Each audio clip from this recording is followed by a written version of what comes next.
শেষ দশকের বেজর রাত্রিগুলোতে শবে কদর। শবে কদর এই 6টা মোটা দাগে নতুন করে আল্লাহ তাআলা রমজান উপলক্ষে ইবাদত আমাদেরকে দিয়েছেন। 1 নম্বরে রোজা, 2 নম্বরে তারাবি, 3 নম্বরে ইফতার, 4 নম্বরে সাহরি, 5 নম্বরে এতেকাফ, 6 নম্বরে শবে কদর। একজন মুমিনের উচিত এই 6টার মধ্যেই সমান গুরুত্ব দেওয়া, সঠিক নিয়মে রোজা রাখা, যথোপযুক্তভাবে ইফতার করা, সাহারি খাওয়া, 20 রাকাত পূর্ণ তারাবি পড়া, শেষ দশকে নিয়মিত এতেকাফ করার চেষ্টা করা এবং শবে কদর তালাশ করা। এখন যদি আল্লাহকে আমরা বলি যে মাওলা আগের ইবাদত তো আছেই, অতিরিক্ত আরো 6টা বড় বড় ইবাদত আমাদের জন্য দিলেন, তো কাজ তো বাড়াইয়া দিলেন, নেকির কি খবর সেটা কোন?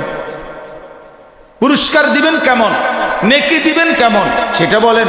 আল্লাহ তাআলা বলে বান্দা অবশ্যই আমি নেকিরও ব্যবস্থা রাখছি অফুরন্ত, অর্থাৎ কাজ যেমন বাড়ায় দিছি নেকিও দিছি অনেক, পুরস্কারও দেব অনেক। কেমন? তো আল্লাহ তাআলা নবীজির মাধ্যমে আমাদেরকে শুনাইছেন যে এই মাসে যখনই শুরু হবে তখনই একটি নফল ইবাদত একটি ফরজ ইবাদতের সমান হয়ে যাবে। একটি ফরজ ইবাদত 70টা ফরজ ইবাদতের সমান হয়ে যাবে। তাহলে একটি নফল একটি ফরজের সমান, একটি ফরজ ইবাদত 70টা ফরজের সমান। এই 70-এর 2 অর্থ, এক হইলো একেবারে গুনে গুনে 70, আরেক অর্থ হইল এক অগণিত। অগণিত 70 শব্দ আরবি ভাষায় অগণিত হিসাব ছাড়া এইটা বোঝানোর জন্য ব্যবহৃত হয়। বাংলা ভাষায় যেমন 100 শব্দ অগণিত বুঝাবার জন্য ব্যবহার হয়।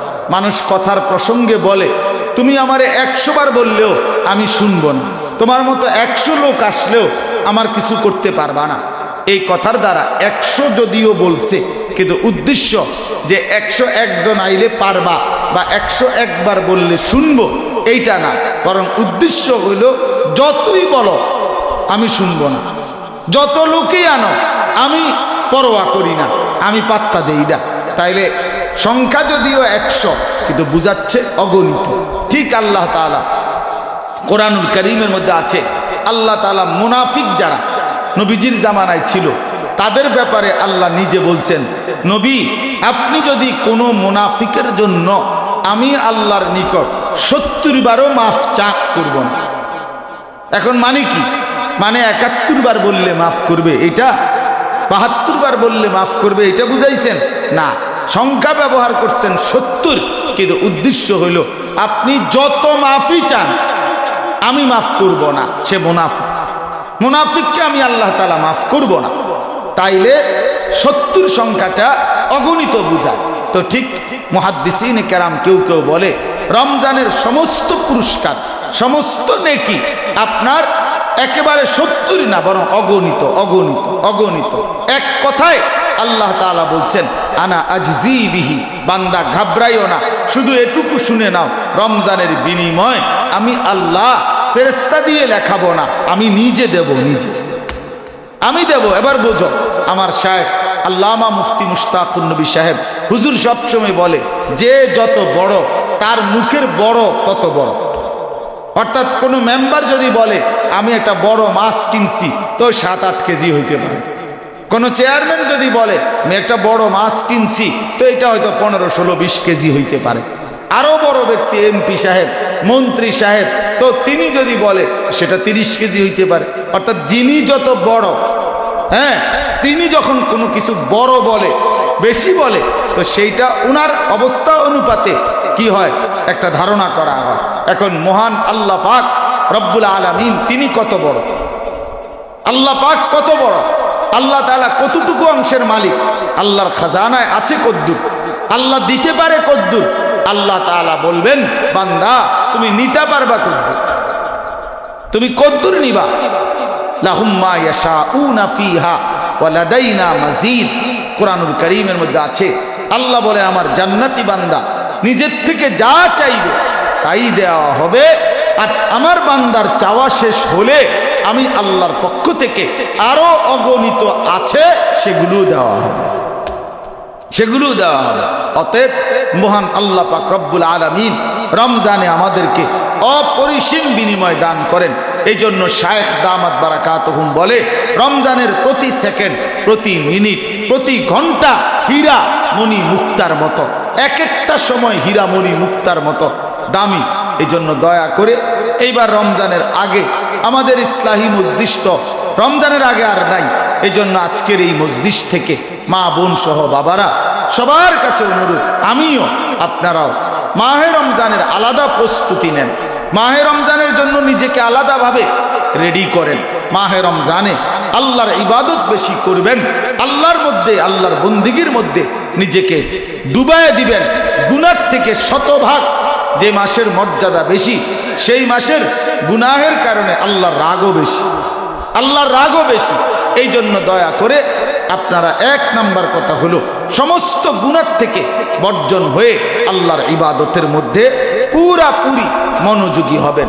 আমার বিশেষ অনুরোধ, এই একটি মাসে আল্লাহ তাআলার ইবাদতের গুরুত্ব দিলে আল্লাহ বলছে আমি তোমাদেরকে মুত্তাকি বানাবো, জান্নাতি বানাবো।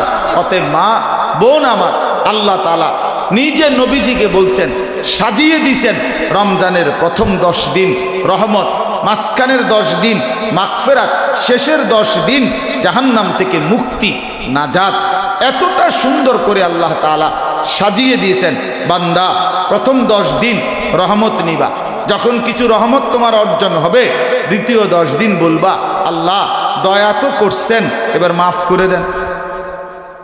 তো মাফ করে দিবে আল্লাহর কাছে। দ্বিতীয় 10 দিন মাগফিরাত চাইবা, তো মাফ করে দেওয়ার পরে আল্লাহর কাছে শেষ দশকে বলবা আল্লাহ দয়াও করছেন, মাফও করছেন, তো এখন জাহান্নাম থেকে মুক্তি দিয়ে জান্নাতের ফয়সালা দিয়ে দেন।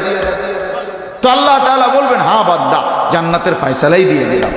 তো এই জন্য এত বড় সুযোগ, মোক্ষম এবং চমৎকার এই অল্প দিনে জান্নাত অর্জনের কার্যকর একটা মাধ্যমকে অবমূল্যায়ন করা, এক জোড়া জুতার জন্য, একটা শাড়ির জন্য, এক জোড়া একটা 3 পিসের জন্য, এটা ইনসাফ না মা।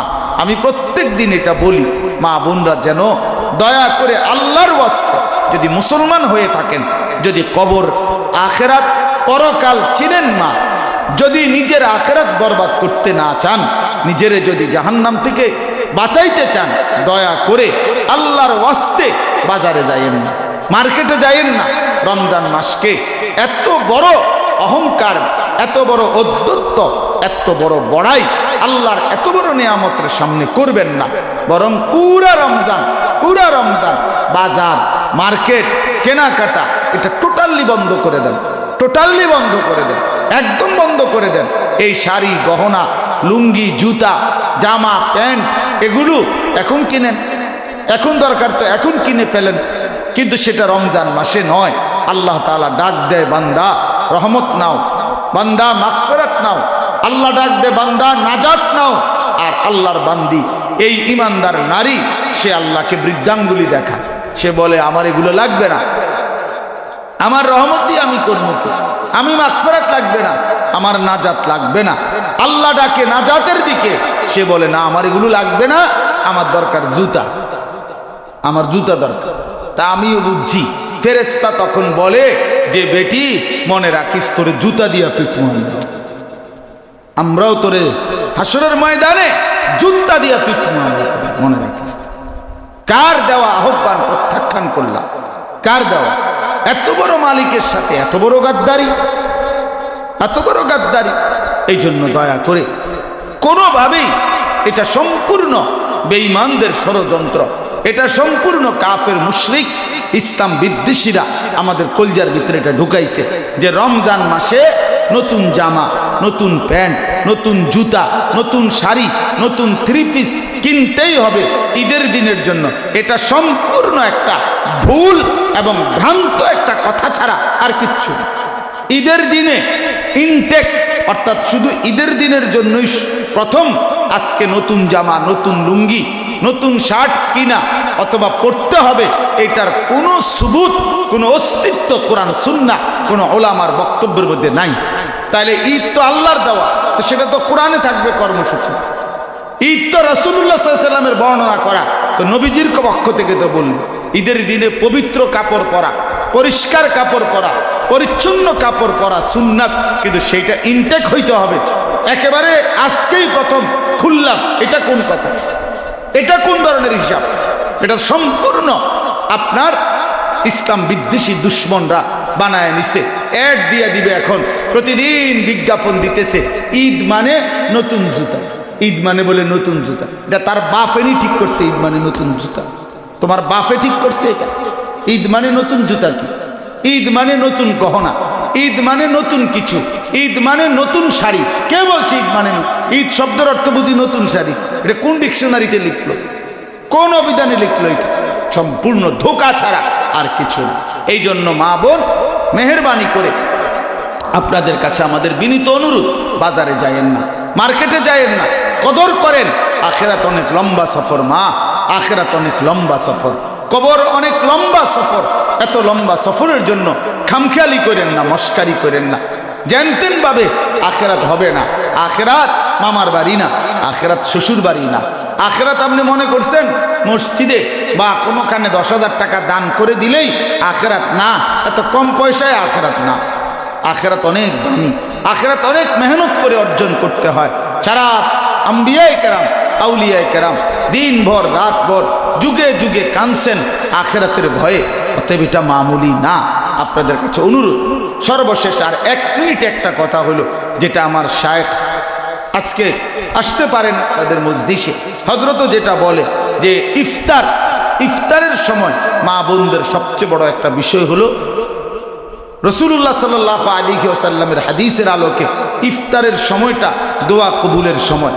অতএব ইফতারের আগ মুহূর্তে এই 10টা মিনিট 15 মিনিট উচিত নীরবে বসে আল্লাহর কাছে দোয়া করা, প্রতিদিন দোয়া করা উচিত। কিন্তু আমাদের মা বোনদের একটা বড় মুসিবত হলো, ওনারা এই টাইমে ইফতারি বানানোর ক্ষেত্রে এত ব্যস্ত থাকে যে আজান হয়ে গেছে, তারপরেও এখনো আপনার বেগুনি বাকি, আলুর চপ বাকি, বা একটা না একটা হয়তো টমেটো সালাদ বানানো বাকি, এই একটা না একটা কিছু বাকি থাইকেই যায়।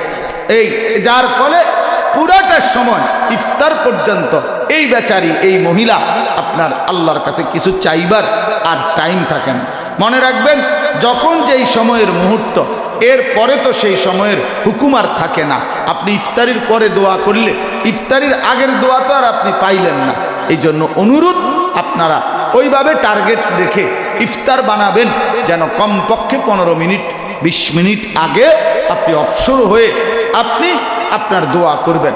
ঘরওয়ালাদেরকে বুঝাইয়া বলবেন, এটুকু সময় আমারও দোয়া করার সুযোগ দাও, আমারও তো আখেরাত আছে।